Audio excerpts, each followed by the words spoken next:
peletik Bilbora, abia da dinkorrika. Gure peletik Bilbora, abia da dinkorrika. Euskara da kanporata, denok korrikara. Euskaldunak herrietan, ahaldun gaitezen. Eta gure mintza eraz denok arroga. Jo dezagun sustraira, korrika. Zer da denok hainbeste liluratzen eta emozionatzen gaituena? Arrazionalki azaldu ezin den zerbait du burugogorkeria eder honek. Euskarazko munduarentzat erreferentziazko indargune honek. Baina poesia eta definiziotan sartu aurretik, ekar dezagun gogora, zer sentiarazten digun korrikak norbere herrira heltzen denean. Bezperako dardarak adibidez, edo eguneko kilimak. Herrian inusentzia burbuila moduko bat instalatzen da. Umeak, petoak, postasuna, kitzikapen orokorra. Eta bapatean ara, norbaitek zerbait entzun du. Hankaputetan jartzen gara, odeiertza arakatzen. Saltoka, bostekoak, eskuak igurtzi, besarkadak, munduak arreta jartzen du puntu horretan, eta orduan, bai, korrika badator. Han agertzen da, bere burrumba eta zarata, bere furgoneta eta bozgorailua, betiko kantak, eta jendea batu eta batu demaseko zoroaize horrekin, eta hurbilduela jende gehiago eta gehiago, eta orduan, onar dezagun, emozioak barrena zukutzen digu. Ezarrian gora korapilo bat sentitzen dugu. Begi ertza umeldu egiten da, eta geure burua irrika eta saltoka harrapatzen dugu. Euskal Herriko herri guztiak mezu eskutu batekin igarotzen dituen olatu koloretsu honi batu eta korrika hasteko prest. Emozio hori, ederra eta handia den zerbaiten parte sentitze hori, indar hori, da, funtsean, simbolikoki, aurtengo korrika 19 ahalgune bilakatu gura duena. Enpoderamendurako deia, nahi izatetik ahal izatera pasa. Euskaldunok, geure ahulgunez eta ahalgunez jabetu ostean, jabekuntza horretatik egoeran eragitera pasa behar du. Egoera eraldatzera. Horra bada, mezua. Euskaldunok, euskaldun bilakatu behar dugu.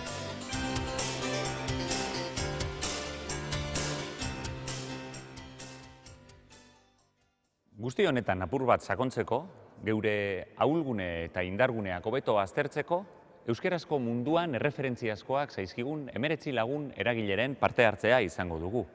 Korrika 19 honetarako, 19 euskaldun nahi baduzue. Ikus dezagun nortzuk diren eta zer dioten.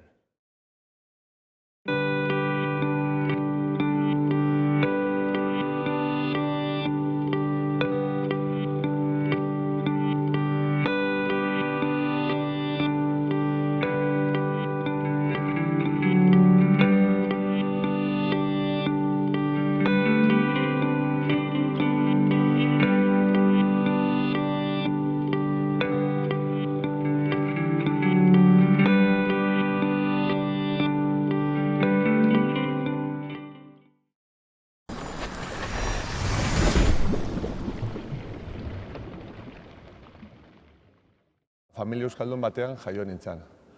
Baina txikitatik nire ikasketak, nire aizia, nire kirola, nire lagun artea gazteleraz bizitu nituen. Eta erabaki nuen euskaldun bizi nahi nuela Euskal Herrian eta munduan. Baina hartara zitzen genuen beti gure artean. Eta etorri zen ikaskide bat, amezketakoa, eta esan zigun alako batean, ez aldizuen lotxik ematen beti erdaraz jarrutean. Beti erdaraz izatean.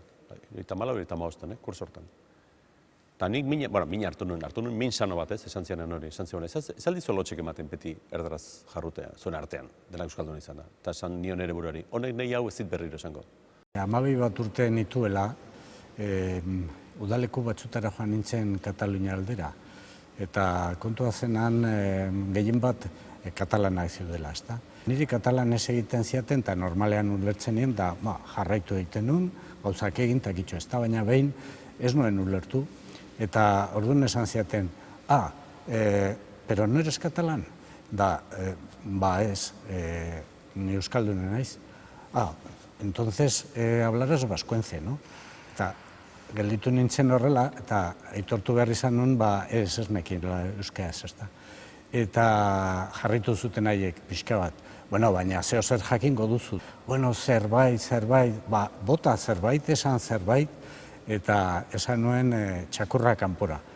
Eta, horrek markatu nindun. Hori izan zen niretzat, errealitate hori gordinan ikusteko aukera paregabea, ez da. Nire kasuan gurasoak Kazeresetik etorri ziren Lasartera. Anai arrebak bertan jaio ginen, baina eskola eta ikasketak beti erderaz egin izan ditugu. Orduan harremana euskararekin ez dut inoiz izan. Inbidia sortu zidan, ez? Beraien artean euskaraz egiten zuten nik nun ezer ulertzen eta kriston inbidia pasatzen nun. Ta gero, klabe izan zen, behin kalean nengoela, lagun euskaldun batekin, eta pertsona batek zer galdetu ziren euskaraz, enun ezer ulertu. Eta lagunak erantzun zion. Aste berdinean berriro gertatu zitzaidan, beste pertsona batek zuzendu zidan euskaraz, eta berdinak, lagunak lagundu zidan. Orduan kriston lotxa sentitu nuen. Eta egun hortan erabaki nuen, behintzat, euskaltegira jun behar nula lortzeko ulermen maila minimo bat, hori ez gertatzeko. Ni beti da nik izan da euskalduna, ez? Nire hizkuntza etxian beti izan da euskara. Guk euskara egiten genuen ikastolan ere bai, baina behin lagun ezberdinak ezagutzen dituzunean, konturatzen zara bestia bezalakoa, eta erdera ikastia da guretzat beste batzuentzako euskara ikastea den bezala, ez? Nire kasuan, hasieratik konturatu nintzen euskara bazela zerbait babestu beharrekoa eta ahalegin berezia behar zuen, ezta. Eta horren harira badaukat anekdota bat, nire etxean beti gogoratzen dena, eta da eskola aurrean hasi nintzenean, oraindik nituen 3 urte ere beteta, gelara iritsi eta irakasleari galdetu. ¿Qué dice Meita que cuándo me vas a enseñar euskera? Orduan nik argi neukan horra nindoala euskara ikastera eta bultzada hori ematera euskarari, ezta. Batez ere norbere herrian, norbera hain zokoratua edo baztertua edo isiliarazia dagoela ohartzean, hor uste dut kontzientzia benetan esnatzen eta oldartzen hasten dela. Eta nik adibidez, oraindik ere, gaur da eguna, Hendaian euskeraz ematen badu lehen hitza, batzutan gazteleraz erantzuten didate, holako mesede bat edo egiten ariko balira bezala, eta horrek beti asarretu eta amorratu izan nau, eta sentitzen dut, oraindik ere nire herrian bertako hizkuntza erabiltzen dudanean, etorkin bati bezala begiratzen didatela. Eta orduan, amorro puntu horrek laguntzen du kontzientzia esnatzen ez ezik, esnaera nahiko petrala eta holako indar bat ateratzen barrutik. Eta holako gertaerak zoritxarrez etengabeak dira oraindik. Esperientzia bat aipatzekotan, aipatuko nuke rugbian bizitu dutan esperientzia bat, nire kirol maitean. Talde txiki bat ginen hastapenean, 3-4 edo 5-6 behar da momentu baten buruan, eta 20-30 talde bat unkitu ginuen, eta ez ginituen denak euskaldun bilakatu, hortik urjuntzen, eta ez ziren hortan. Baina, piztu ginen zerbait, eta normala bilakarazti ginuen talde oso batean euskara entzutea, euskaraz pratikatzea.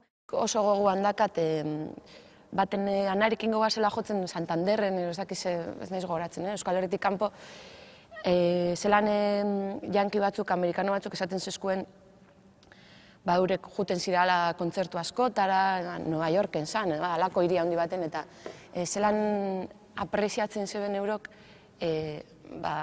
edozein herritatik etorretako taldeak be, euren hizkuntzan eitxia musikia. Karo, azkenean eitzen baduzu musika, eta dano kantatzen da inglesez, eta musika azkenean igual nahiko antzerakoa da, edo hori, inglesez eitzeko, esaten zen, da nahitzen dela nahiko berdin. Karo, ja bakoitzak eitzen badu bere hizkuntzan, horrek emoten zetzan, plus hori. Kataluniara noanean kantatzera beti aurkezpen guztiak eta katalanez egiten ditut, eta gainera euskan prestatuta, eta pila bat landu nituen, ahoskera eta zera asentoa eta guzti hori katalanez ondo abesteko. Goratzen dut bidaia guztia joan nintzen hori lantzen, eta ara joan, hasi nintzen katalanez kantatzen, eta publikoak hasi izan. euskeran, eta kantu erdian katalanetik euskerara saltoin, eta konturatu nintzen baita ere horren atzean zegoena, ez? Karo, beraiek nahi gaituzte garen bezalakoak, eta euskeraz. Harria munduko kultura guziak erabili dute, baina erabilera hori nolakoa izan den ikusteko balio digu, eta horrek esaten digu pixka bat gure nortasun hori nolakoa den, edo nolakoa izan den, eta... Dudabarik elaikua. Elaikua oso ondo ezagutzen dotelako, azken batean, iraupen handiko proiektu bat izan dalako, lortu dalako 25 urtean poliki-poliki ikasten daben jentia erabat integratzea eta dakigunok erokin bat egitea, nolabaitean hori batera eraman izan da, proiektu kolektiboaren zentzua horrek eukidau, horrek danoi indarra emondozku, bai ikasten zebitzenei eta bai genkixenoi, eta danon artean indoguna da, gure lanpostuak euskaldun duin ditugu. Arerioarekiko eta arbitroarekiko abantaia bat delako, ez nik zeo zer esan behar badiot nire taldekide bati, bai arbitroari buruz, bai arerio bati buruz edo jokaldi bati buruz, ez du lertuko eta nik uste dut abantaia dela. Bota nahi zutela, ikastetxe hartan euskerazko kantak eta bar, zehatzen zirelako, ez da. Nire aitak hori entzun da gero, hartu eta ara bialdu zidan, nolabait, alkartasuna erakutsi nahian eta bar. Gaina oso egun ospetsu esan zen, zeren hainpoza hartu zuen zuzendariak, gesto horreaitik, arratzaldean txango bat antolatu zuen. Han bazegoen gazelai txiki bat, eta antolatu genduen futbol partida bat. Eta han jokatu nuen lehenengo aldiz, ekipo semi-organizatu batean, atezain bezala. Ordutik aurrera, Lasaileko atezaina titularra esan izen. Ez dakit entxufeagatik edo ondo jokatzen nuelako. Gure lanbideak afizioa ofizio bihurtuta eta bizimodu bihurtuta, humoretik eta euskaldun sentitzetik euskaldun sentitzera eraman gaituela baigu eta bai gure ingurua eta gure zaleak eta lagunak.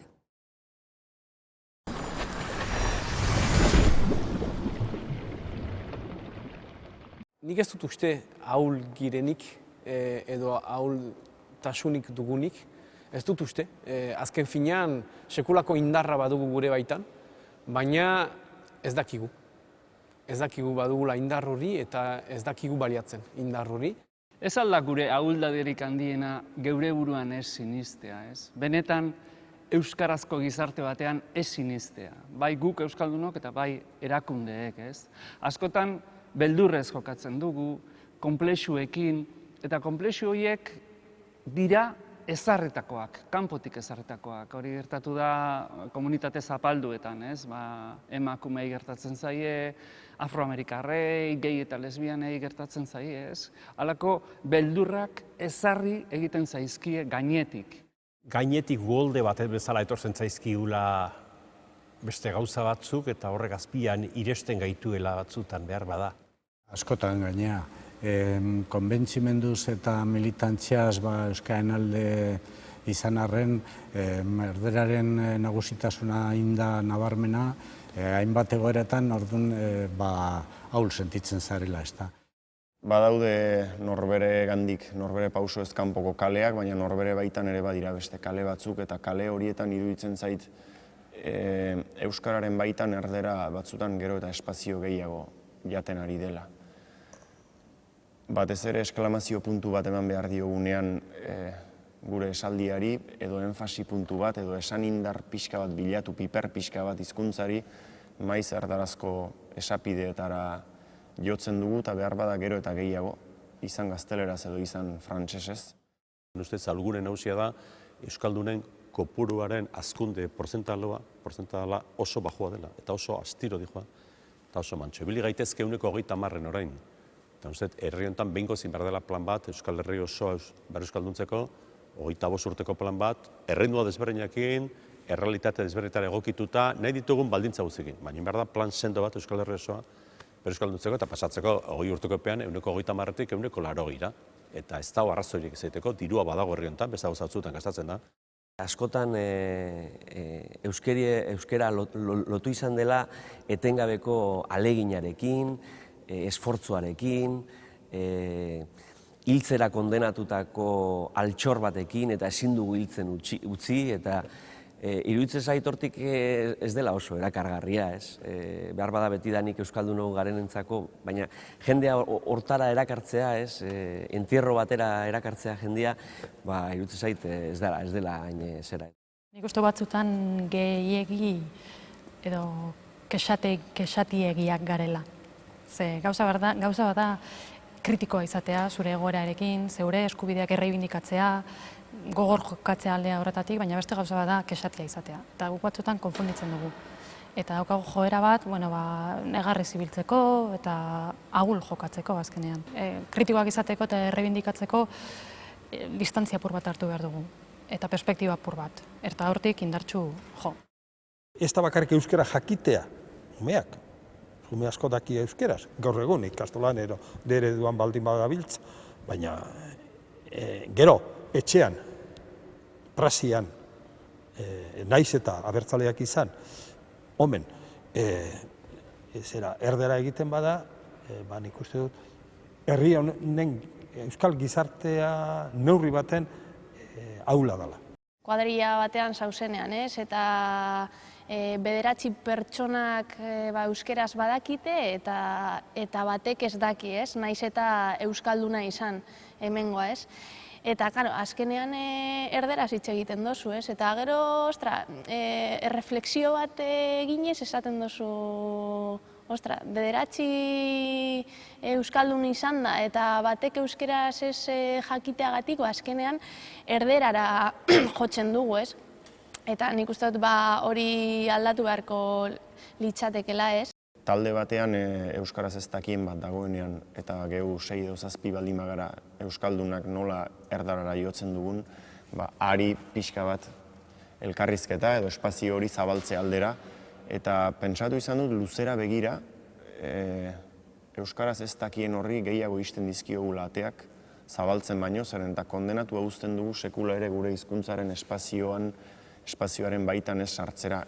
Helduok batzutan ez dugu horren natural egiten. Bai, euskalduna naiz, euskaraz egin behar dut, euskaraz toki guztietan, ogia erostera joan eta berehala, erderara pasako naiz, badakit ez dire euskaldunak, zertak euskaraz ari edo hemen denak erdaldunak dira, zertak euskaraz egin. Ez dakitolako prejuizio asko dugu, beldur gehiago, nola begiratuko nauten, ze pentsatuko duten. Topiko bat botako dut, baina kontsumitzaile moduan sarritan euskaraz ezin aritu izana ahul eta ahul sentiarazten hau, eta gainera amorruz ere bizi izaten dut hori, ez? Eta batzutan nire esku egonik ere erdera nahi baino gehiago erabiltzen dut, egoerak, batzutan ohiturak, eta uste dut horretan, hor aldaketa bat eman beharko genukela bai individualki eta bai kolektiboki ere. Euskaldun berria berak ez da itxurri bat ere bere izanean herri honetan. Ez da kaleska bat ere. Ez da esango etorbide handi bat Bilbon edo Iruñan. Ez dauka zer Euskaldun berriak, ez? Eta uste Euskaldun berrien figura rekonozitu behar dela. Asko direlako, lan handien dutelako, kaso batzutan gainera lan abokatuta gero, familia utzita, hori aitortu behar da. Nik uste dut, kanpora goazenean nahi dugu jendeari erakutsi zein dan gure herria, zein dan gure kultura, zeintzuk diren gure tradizioak, eta gauz arro, eta nahi dugu erakutsi. Eta hemen etxean gauzenean, gero, ez dakit, deskuidatzen gara. Gure erronka izan behar dela, eta askok egiten dugu, edozein musika estilo, nahiz eta kutsu amerikanu eukiro, nahiz eta rock and rolla izan, badakigu rock and rolla, ez dakitez, adibide tonto bat jartzeko, igual Ameriketatik datorrela, baina nik uste dut gai izan behar garela eta egin aldogula edozein estilo be euskeraz. Kexatiak ez zaizkio inori gustatzen nik uste. Inori etzaio gustatzen lagun kexatia beti dagoena guztiaz kexaka, ez da? Zerbait ona egongo da noizean behin, hori ere mahai gainean jarri behar da.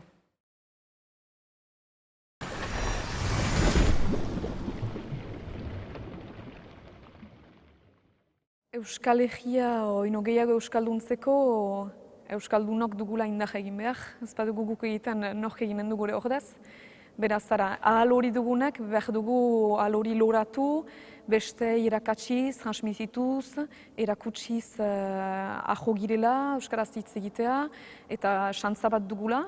Eta pixka bat besteak ahul senditu behar dira, gure ahal horren aintzinean, eta behar diegu ahal horren ukaiteko emeia piztu. Lehenengo gauza bat da gogoeta eginda egotea.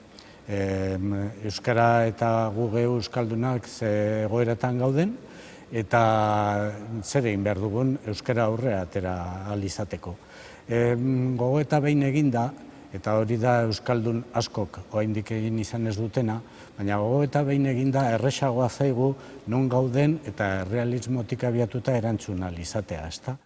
Bizipoza da euskara eta hori da bere ahala handiena, zoriontasuna. Gure barneko indar hortaz jabetzen bagine, mugak ere, barneko mugak ere hautsiko genituzke. Eta bakotsak duen sormen posibilitatea, bakotsak duen sorkuntzaren gaitasuna baliatuko lituzke euskaraz. Eta horrek bakotsaren indar hori interesgarria bilakatuko luke gizarte osoa. Ez gara gutxiago, ez gara gehiago ere, baina gutxiago ez. Gu gara hemengoak. Hau da gure kultura, hau da gure hizkuntza.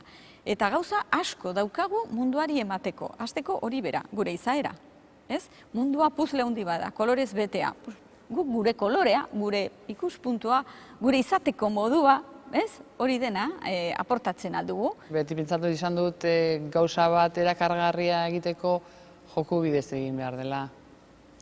Aktibidade bidez, eta gauzak atsegin eginez. Niretzat klabea da baikortasuna, klabea da duintasuna, eta klabea da pentsatzea euskalduntzen zarenean benetan mundu eder batean sartzen zarela, zure mundua aberastu egiten dela, era bat. Euskalduna ez den batek gauza asko galtzen ditu, gure munduko gauza asko, ikuskizunak, idazten dena, konposatzen dena, musika, kultura, eta baita munduari begiratzeko modu hori ere euskara daukana, hori ez dauka. Azkenean, euskalduna baldin bazara, pixka bat gehiago bizi zara, ezta? Mundu bat gehiago bizi duzu, zure bizitzan. Sedukzioa, eta jendean behar da ilusionatu, sortu behar da lehen aipatu den plan orokor hortan sedukzio kolektibo bat sortu behar dago. Definitiboki, denak artistak izan behar girela euskara erakargarriago izateko. Lehenengo bidea iruditzen zait beti dela norbera ohartzea.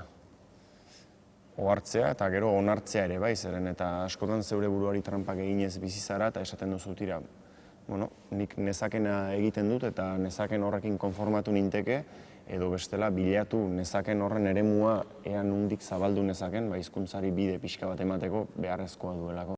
Euskal Herriak euskararen herria esan nahi du. Beraz, hizkuntzati dator, beste batzuk etniati datoz, Frantzia esate baterako, ero Ingalaterra, beste batzuk datoz Ibai izen batetik, hidronimo batetik, Uruguai. Gure herriaren, gure nazioaren izena hizkuntzati dator. Beraz, euskararik gabe ezin izan daiteke Euskal Herririk. Hizkuntza bat opari bada. Hizkuntza berri bat entzutia bera, opari bat emotia da. Eta opari hori erreparatuta, eta opari horri kaso eginda, gertutu egiten gaitu.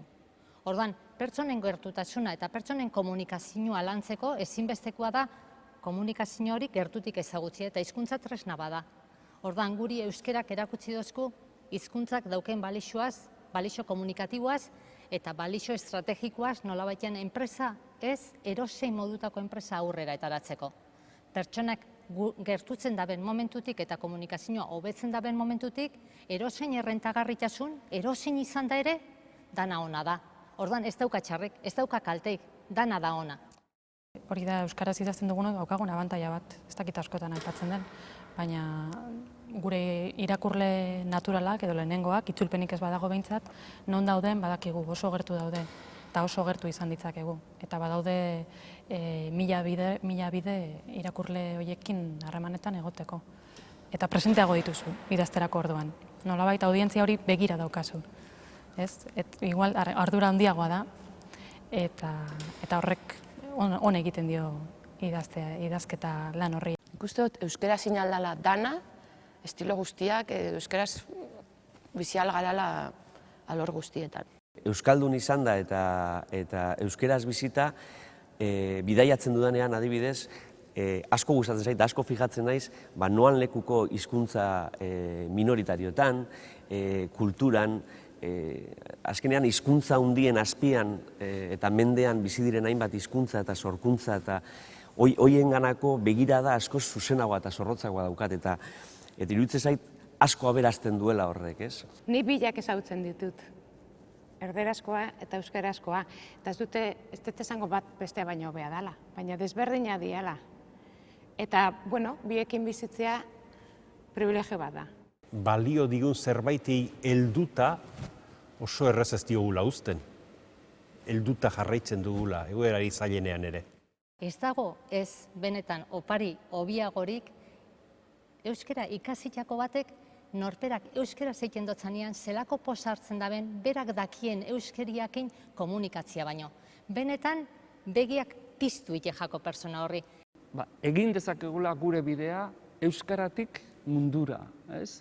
Madriletik pasatu gabe, Parisetik pasatu gabe, lehen horrela iten zen, eta ez da beharrezkoa.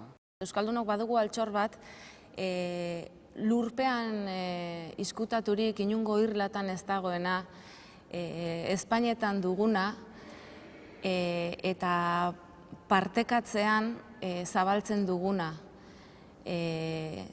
Maitasuna da, musua da eta euskara da, ez? Eta hori euskaldunok bakarrik dugun altxorra da. Euskara transmititzen duzunean, euskara jasotzen duzunean, ari zara zoriontasunera pauso bat ematen, bizipozara eta baloretara. Osasuna, natura, zientzia, kultura, elkartasuna, elkarrekin eskutik helduta, hori da euskara. Esplikatuta ez dutela ulertuko, sentitu behar dutela, eta sentitzeko pauso eman behar da. Eta sartu behar dezu munduan, euskararen munduan. Sentitzen dezunean orduan kontuatzen zea.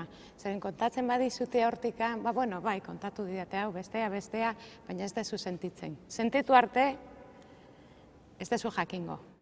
Barne indarraren historia da hori ustut. Bakotsaren baitan senditu behar gira azkar. Gure kulturaz, gure hizkuntzaz, gure nahikeriaz eta gure geroaz.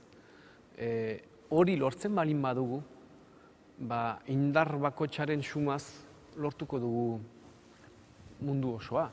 Ez da gauko gaia, Etxeparek jada erraiten zuen, euskara jalgiadi mundura. Ez da gaurko gaia, gure inprimatua izan den lehen liburuan jadanik hori idatzia zen. Aspaldiko tema da, baina nik uste dut ez dugula oraindik barnatua. Nik zalantza barik, korrika bera, aipatuko nuke esperientzia kolektibo moduen. Korrika berak daukan gaitasun hori indar metaketa egiteko izugarria da. Jendea, eragileak, instituzioak, batzeko duen ahalmena izugarria da.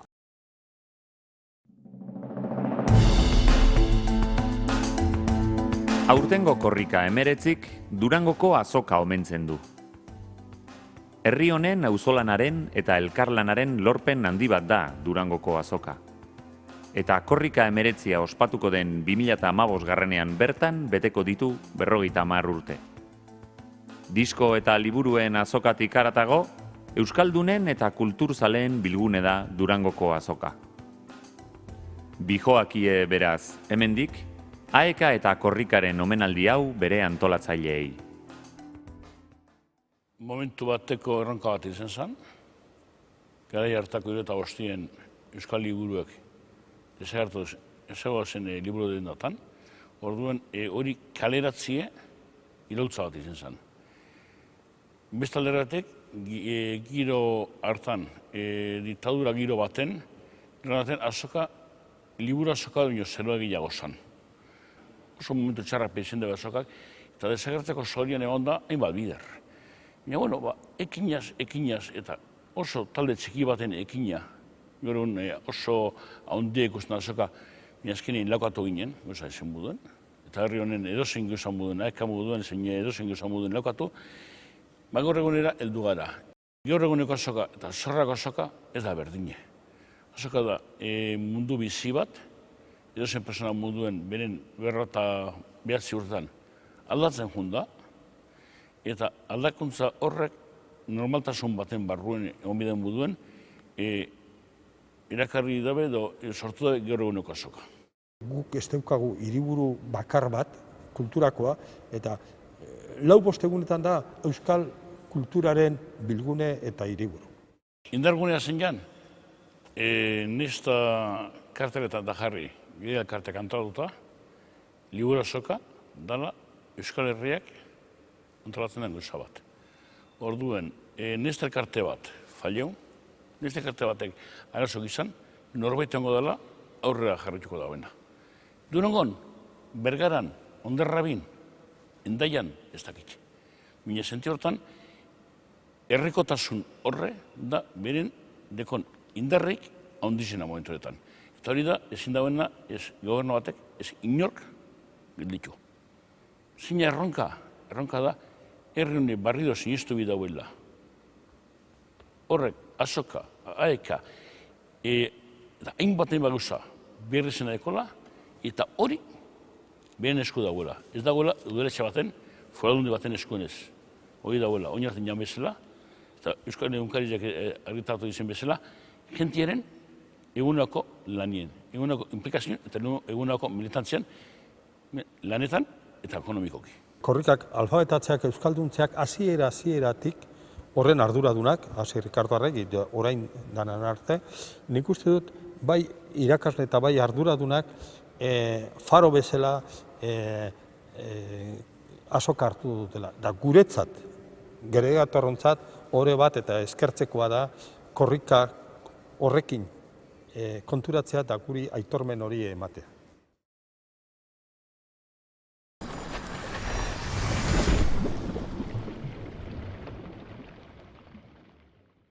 Euskalduna da euskaraz hitz egiteko ahala dugula kontziente izaitea. Notaritzan ahalmena ematen denen bezala? Notaritzan ahalmena ematen duzu abogatuari gauzakiteko? Kaso honetan zure buruari ematea ahalmena gauzakiteko, ahal izatea, gauzak egin ahal izatea. Eta uste oso ondo ekarritako leloa dela urtengoa.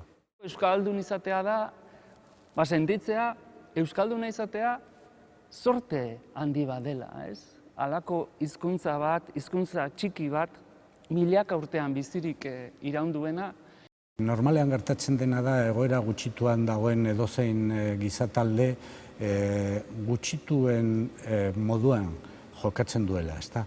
Eta justu ahalduntzea da gutxitu izateari utzi nahi izatea, hortik ateratzea. Nahi baduzu, behar bada ahal dezakezu. Nahi ez baduzu, ezinezkoa. Nahi euskaldun nortasunaren irudia edo ematen dit. Eta gero baita ere oso garrantzitsua iruditzen zait gai gerala euskara erabiltzea edozein arlotan. Euskal alduna hori dala ez, transmititzeko daukan gaitasuna. Euskaraz bizi dena, euskaraz bizi izateko alegin guztia egiten duen pertsona hori dela. Euskara, demagun iparraldean, euskara ez da ofiziala. Baina nor da gai neri erraiteko, nere hizkuntza, nere lurran, ez dela ofiziala. Bihar erabakitzen dut, ez, guain. Tenore untan, euskara ofiziala da. Euskara halduntzen naiz. Hori da uste dut, azken finean da erabakia hartzea. Erabakigarriak izan behar dira gure nahikeri guziak. Niretako ahalduntzia dator, geuk euskaldunok euskeraz eikia erozein personari aurriritzik gabe. Euskeraz aritzeko kontzientzia hori hartzearena eta potere hartzearena, ausartzearena, eta konplejoak alde batera ustearena, ez? Atxea irakurri izan dute dela gure hizkuntzak bere baitan duen arnasaren marka bat. Eta, bueno, euskaldun hitzak bere atxe azpimarratu eta guzti, uste dut bi aldiz arnas hartzen duen euskaldun bat, eta euskarari berari ere bi aldiz auspo ematen dion euskaldun bat. Dagoen lekuan eta mintzo den lekuan, beti hizkuntzaren begietatik, bai zauriaren begietatik, baina bai irriparraren begietatik behar badare begiratzen diona hizkuntzari eta hizkuntzaren egoerari, eta ari arnasa eman, auspo pixka bat eman, eta lehioak zabaltzen ahalegintzen den persona. Iruditzen zait euskaldunok oso herri akonplejatua garela, eta pixkat enpoderatu egin behar garela, ez? Botere hori hartun eta ausartu eta naturaltasunez gure hizkuntzan hitz egin, ez? Guk beldurriek kendu behar ditugu eta jokatu konplexurik gabe, ez? Bueno, esan, begira, euskalduna gara, gauza honak egiten ditugu euskaraz, hizkuntza ederra daukagu, kultura indartsua daukagu, hori erakutsi eta horretan sinistu. Ilusionatu, jendea ilusionatu, erakarri eta ikus dezatela, euskaraz bizi daitekela eta gaina mundu berriak zabaltzen zaizkizula eta 11 gauza, literatura, musika, jendea, harremanak, laguna artea, komunikabideak, interneta, mundua ulertzeko beste bide bat da, beste bide bat gehiago, ez da, euskaraz eta oso aberatsa. Edozoin gizaz, nahi badugu Euskal Herria, Euskararen egia bilakatzea, hola pasatu behar dela, multso tikietatik, unkitu behar dugula gero eta gehiago jende. Hizkuntza bat bada, nire ustez, hizkuntza bat tresna bat da, leiho bat da, mundu bateko pasa bat bada. Aukera asko daudela batzeko eta indar guzti horiek batu izan ezkero, uste dut Euskal Herria euskaratik bizitzeko aukera asko dauela. Ni bakoat itxaropena. Uste dut gure egoera politiko berrian lortzen balin badugu euskarari zentralidea ematea, hor duda gehiago daukat, hortan ote gabiltzan, baina euskarari ematen badugu zentralidadea aterako dugula aurrera. Eta orain arte baino bizkorrago eta azkarrago ibiliko garela, sendoago ere bai. Uste dut erabakia dela. Eta sinistea, besterik gabe. Bagara eta egin dezagun, besterik gabe. Euskara arnasa da, euskara oxigenoa da, eta euskarara hurbiltzen bazara, oxigeno gehiagorekin arnastuko duzu, eta osoago eta osasuntsuago sentituko zara. Nik esango nuke gure txikitasunean itsasargi bat garela, Europan eta munduan. Eta gu bezalako hizkuntzak eta herri txikiak gurekin batera. Txikitasunetik egingo dugu koloretako mundu bat. Aupa euskara! Aupa!